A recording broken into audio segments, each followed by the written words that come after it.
Sup CE. Okay, here's me reading every single post up to 20. Suck my dick, people who put long ass things. This is kind of okay. I like having sex with Dark Prince 45. Agreed. When I was a young boy, I loved furries. 20 posts, I dare you. So there's a man crawling through the desert. He's decided to try his SUV in a little bit of cross-country travel. Had great fun zooming over the Badlands and through the sand. Got lost, hit a big rock, and then he couldn't get it started again. There was no cell phone towers anywhere near, so his cell phone was useless. He had no family. His parents had died a few years before in an auto accident, and his friends had no idea he was out here. He stayed with the car for a day or so, but his one bottle of water ran out and he was getting thirsty. He thought maybe he knew the direction back, now that he'd paid attention to the sun, and thought he'd figure out which way was north, so he decided to start walking. He figured he only had to go about 30 miles or so, and he'd be back to the small town where he'd gotten gas and last.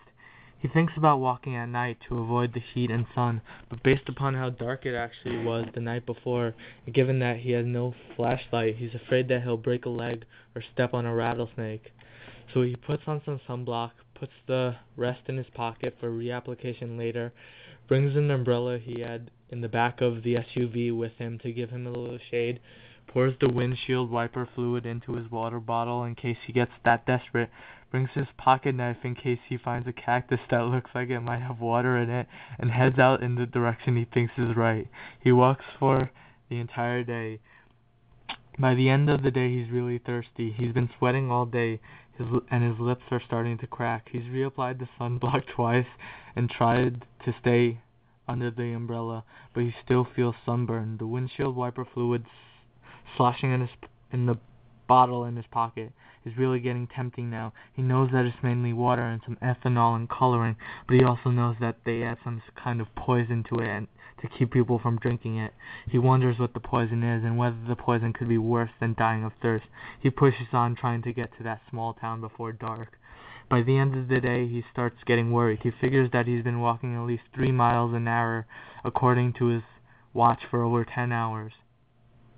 That means that if his estimate was right, that he should be close to the town, but he doesn't recognize any of this.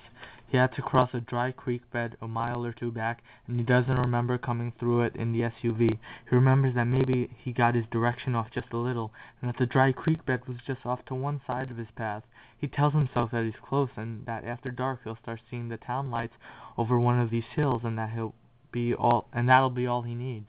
As it gets dim enough that he starts stumbling over small rocks and things, he finds a spot and sits down to wait for full dark and the town lights. Full dark comes before he knows it.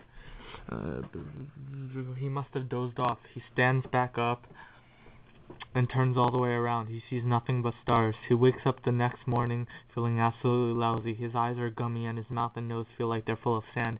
He's so thirsty that he can't even swallow. He barely got any sleep because it was so cold. He'd forgotten how cold it got at night in the desert and hadn't noticed it the night before because he'd been in his car. He knows the rule of threes. 3 minutes without air, 3 days without water, 3 weeks without food, then you die. Some people can make it a little longer in the best situations, but the desert heat and having to walk and sweat isn't the best situation to be without water. He figures, unless he finds water, this is his last day.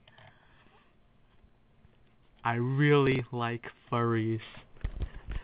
I wonder if this looks weird. I like giving blowjobs. I lick furries.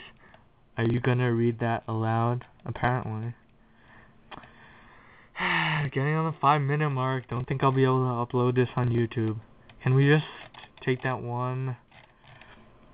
Even though people are gonna be pissed. Do you want your possessions identified? I like ass. Blah blah blah blah blah.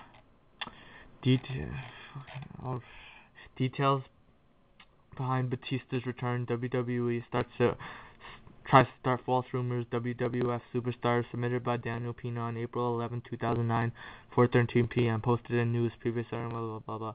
Batista recently approached company officials to inform them he was way ahead of schedule with his physical therapy and ready to get back in the mix of things as soon as possible. This explained why he was brought back to television last Monday. Batista has been working out of Florida Championship Wrestling headquarters in Tampa to get rid of some of his ring rust. Batista, going down with an injury last year, he was said to be on the verge of burnout and had asked for some time off for the road. However, several other wrestlers were dealing with injuries of their own, so company officials kept asking him to put off time from the road. In December, Batista incurred a hamstring injury, which forced WWE to shoot an angle for him to get his time off. The Animal, Batista!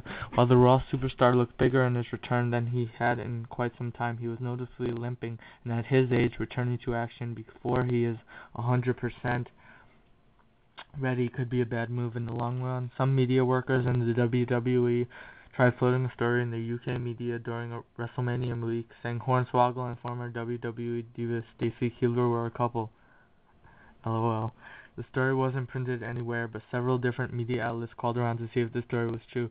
No word if WWE tried starting the rumor because Stacy Keibler didn't work the 25 Diva Battle Royal or WrestleMania. Santina won for the win. The WWE website has started posting episodes of WWF Superstars from 1990 on their video subscription service Legacy. They are starting with the December 8th, 1990 episode, which is building toward the 1991 Royal Rumble. For more details on the match, click here. See photos of Dolph Ziggler's battered face following match last Sunday on Dolph Ziggler. Fuck this. I don't want the better Nathan Lever story to finish. Lol of the story, please read aloud, LOL. Too much.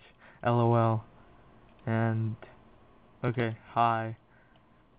Screw that. It's already 20. Okay, thanks.